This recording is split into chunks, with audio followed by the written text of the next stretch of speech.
Selamat malam teman-teman. Karena ini weekend, jadi agak malaman dikit, nggak apa-apa. Selamat happy weekend, dan saya akan memberikan info pandangan terutama BTC, kan akan membawa dampak poin yang lain. BTC, apa yang akan terjadi ke depan secara geopolitik global yang akan terjadi, penerawangan saya ke depan kita akan sampaikan sama kalian supaya kalian siapkan dari dini untuk holding koin-koin yang pantas kalian holding untuk investasikan untuk cuan besar-besaran seperti BTC, ETH dan lain-lain. Top CMC 1-50 kalian pilih yang bagus-bagus ya, tapi tetap Dior riset sendiri dalam dunia kripto berisiko tinggi, bisa cuan ataupun memble, semua tanggung jawab masing-masing mas bro. Di sini tidak bertanggung jawab atas kerugian kalian.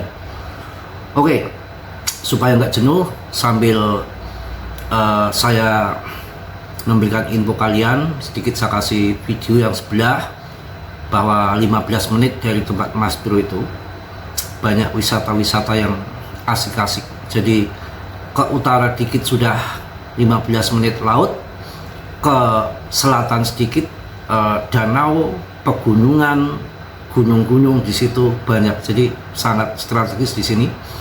Dan yang bilang Mas Bro negatif itu salah besar.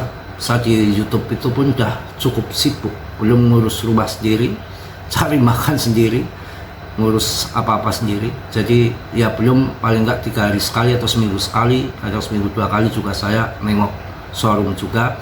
Ada kerjasama di situ, padat sebetulnya. Tidur pun saya dikatakan jam 1 sampai subuh, jadi hanya 5 jam 4 jam.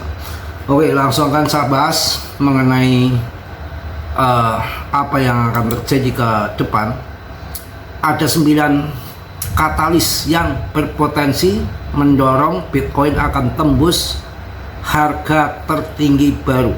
Kalau BTC tembus harga tertinggi baru, maka yang jelas yang lain akan mengikuti. ETH yang kedua, BNB, Solana pasti akan membawa, ETH akan membawa Polygon, akan membawa yang lain-lain seperti PP, Solana akan membawa Fan, Jupiter, BNB akan membawa decknya BNB, pakai swap, macam-macam di situ. Terutama Uniswap, decknya dari ETH jangan kalian remehkan, mumpung harganya murah, kalian bisa sikat juga. Oke ya, ada 9 katalis yang akan membawa BTC bisa ke tembus Ultimate Hex lagi, akan masuk area baru lagi.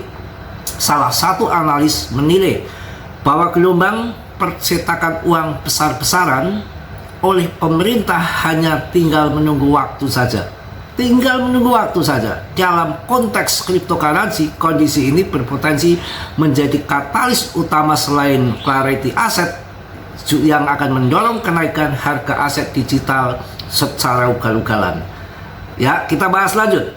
Apa pemicunya? Adalah perang global. Perang global bisa picu lonjakan harga kripto, terutama Bitcoin.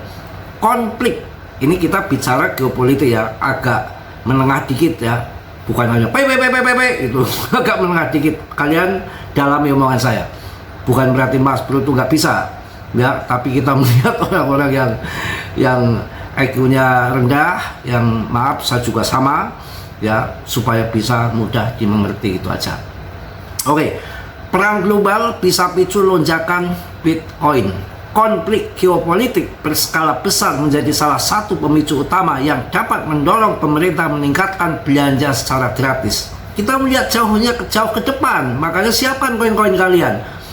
Konflik geopolitik berskala besar menjadi salah satu picu utama yang dapat mendorong pemerintah meningkatkan belanja secara gratis. Ketika perang terjadi, negara biasanya akan menggelontorkan anggaran besar untuk pertahanan dan stabilitas ekonomi. Hal ini seringkali diikuti oleh kebijakan percetakan uang untuk menutup defisit anggaran. Dampaknya nilai mata uang fiat hancur dan aset seperti Bitcoin menjadi lebih menarik. Dalam sejarah global, kondisi perang hampir selalu diikuti oleh stimulus fiskal besar. Ini yang menarik ya.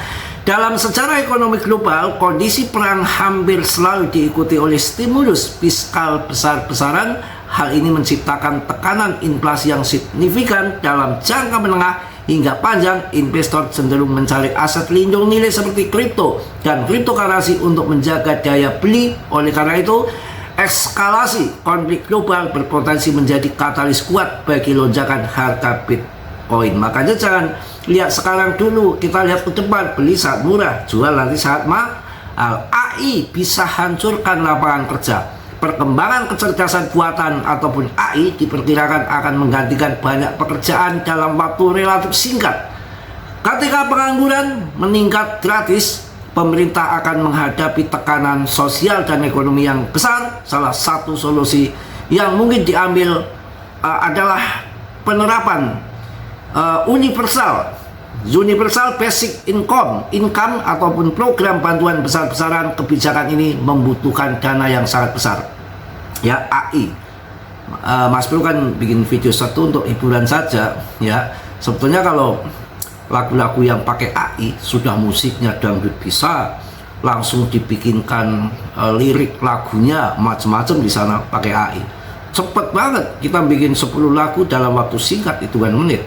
Bisa, cuma mending saya suara jelek, suara sendiri. Kenapa? Nggak bisa monetisasi. Pinter ini YouTube. Kalau nggak kreatif sendiri, ya asal comot sana comot sini, AI banyak banget. Nggak bisa kita monet dengan AI. Kita fair dong. Mulut sendiri. Dikira banyak konten yang pakai AI itu bisa menghasilkan uang, kagak. Ini YouTube aja agak gitu ya. Kalau konten yang tidak ada yang bebas dari macam-macam yang bisa dimonet, itu lagi dikurangi sedikit, tayangannya itu dikurangi. Tapi kalau yang nggak ada kebijakan short yang income masuk ke YouTube semua, wow, disebar sama dia. Jadi kalau yang tidak ada hak cipta ataupun segala macam itu cepat.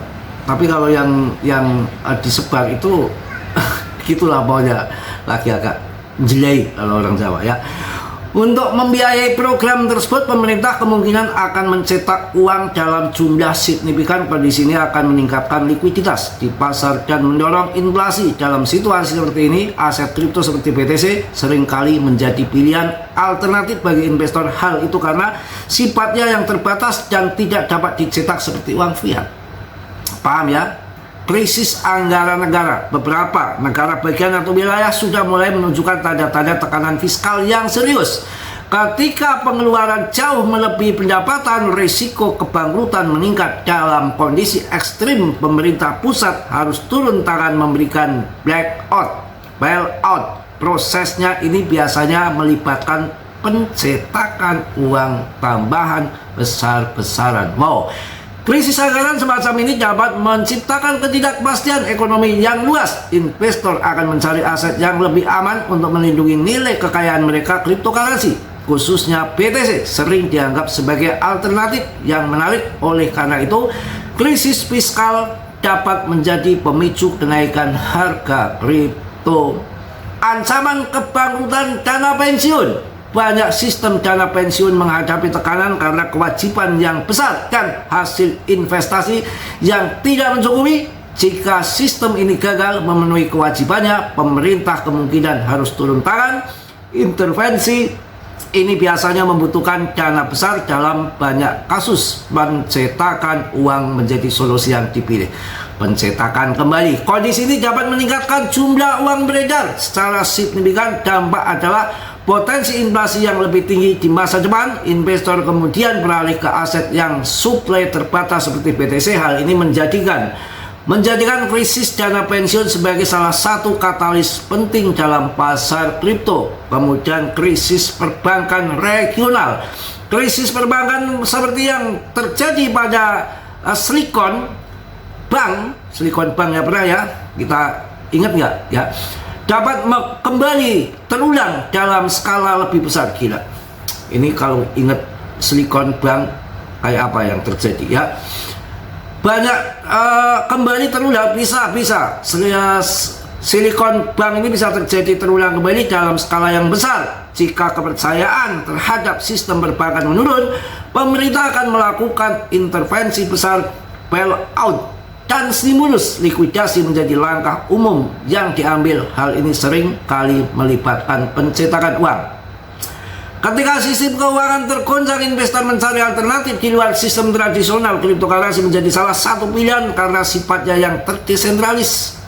BTC seringkali mendapatkan perhatian lebih dalam situasi ini. Oleh karena itu, krisis perbankan dapat mendorong lonjakan harga kripto. Mantap. Runtuhnya pasar kredit swasta. Pasar kredit swasta berkembang pesat dan beberapa tahun terakhir, namun masih minim regulasi. Jika terjadi gagal bayar dalam skala besar, dampaknya bisa sangat luas. Pemerintah mungkin harus turun tangan untuk menstabilkan sistem keuangan. Hal ini akan membutuhkan dana besar pencetakan uang kembali. Intervensi tersebut biasanya diikuti oleh kebijakan moneter longgar. Peningkatan likuiditas dapat mendorong inflasi dan melemahkan nilai mata uang. Dalam kondisi ini, aset seperti BTC menjadi lebih menarik. Hal ini menjadikan pasar kredit sebagai salah satu faktor risiko penting dalam kripto. Kalau kita orang kecil dikejar-kejar harus lunas, orang besar kagak, dibikin gelontoran cetakan uang untuk stimulus untuk menstabilkan, ya beda ya, gila. Kondisi tersebut dapat mendorong inflasi dalam jangka panjang. Investor cenderung mengalihkan dana ke aset yang lebih tahan terhadap inflasi. Cryptocurrency seperti BTC menjadi salah satu pilihan utama. Oleh karena itu, ekspansi program sosial dapat menjadi katalis kenaikan harga kripto. Mungkin itu aja ya, kalau saya bahas banyak banget. Mungkin itu aja, nanti kepanjangan. PP masih oke, terbaik ya. Untuk meme coin tetap stabil, harganya hanya naik turun sedikit karena ini weekend. Itu yang ada 7 katalis yang akan membuat market boom. Saya sudah jelaskan secara gamblang, kalian bisa bisa diulang-ulang supaya ngerti. Kalau yang bahasanya kurang ngerti. Oke, yang mungkin itu aja. Tetap dia riset sendiri dalam dunia kripto berisiko tinggi, bisa cuan, bisa membeli dadakan, semua tanggung jawab masing-masing. Salam dari Tegal Mas Bro. Wassalamualaikum warahmatullahi wabarakatuh. PPPPP News.